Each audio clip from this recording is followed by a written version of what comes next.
Clip number 352 انشاءاللہ عز و جل۔ اس کلپ میں سورہ اعراف کی آیت نمبر 64 سے 68 تک کی تلاوت، ترجمہ اور تفسیر قرآن صراط الجنان سنیں گے۔ بسم اللہ الرحمن الرحیم۔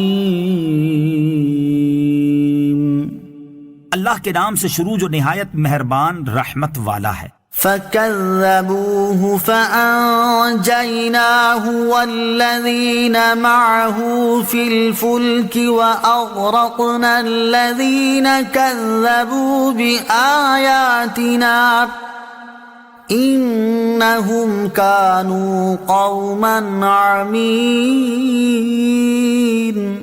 ترجمہ: تو انہوں نے نوح کو جھٹلایا تو ہم نے اسے اور جو اس کے ساتھ کشتی میں تھے سب کو نجات دی، اور ہماری آیتیں جھٹلانے والوں کو غرق کر دیا، بے شک وہ اندھے لوگ تھے۔ فَكَذَّبُوهُ، تو انہوں نے نوح کو جھٹلایا۔ جب حضرت نوح علیہ السلام کی قوم نے آپ علیہ السلام کی نبوت کو جھٹلایا، حضرت نوح علیہ السلام پر نازل ہونے والی وحی جو آپ ان تک پہنچا دیتے تھے اسے قبول نہ کیا، اور ایک عرصے تک عذاب الہی سے خوف دلانے اور راہ راست پر لانے کی کوششیں کرنے کے باوجود بھی وہ لوگ اپنی بات پر ڈٹے رہے تو ان پر اللہ تعالیٰ کا عذاب نازل ہوا۔ جو مومنین حضرت نوح علیہ السلام کے ساتھ کشتی میں سوار تھے انہیں اللہ تعالیٰ نے عذاب سے محفوظ رکھا اور باقی سب کو غرق کر دیا۔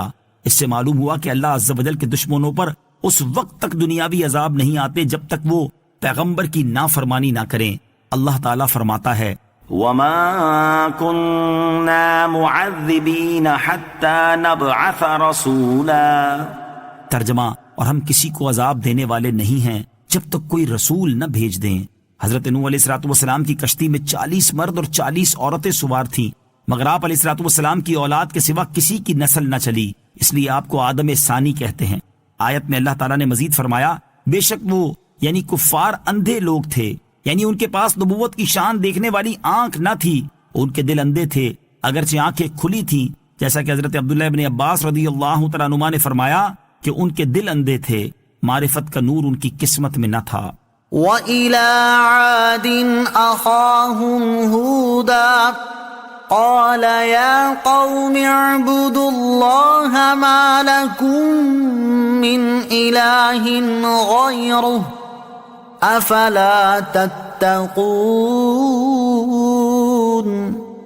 ترجمہ: اور قوم عاد کی طرف ان کے ہم قوم ہود کو بھیجا۔ ہود نے فرمایا: اے میری قوم، اللہ کی عبادت کرو، اس کے سوا تمہارا کوئی معبود نہیں، تو کیا تم ڈرتے نہیں؟ وَإِلَىٰ عَادٍ، اور قوم عاد کی طرف۔ قوم عاد دو ہیں، عاد اولا یہ حضرت ہود علیہ السلام کی قوم ہے اور یہ یمن میں آباد تھے، اور عاد ثانیہ یہ حضرت صالح علیہ السلام کی قوم ہے، اسی کو سمود کہتے ہیں۔ ان دونوں کے درمیان 100 برس کا فاصلہ ہے، یہاں عاد اولا مراد ہے۔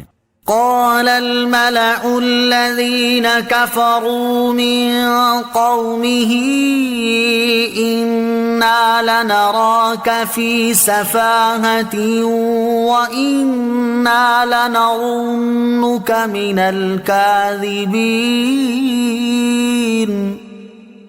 قال يا قوم ليس بي سفاهة ولكني رسول من رب العالمين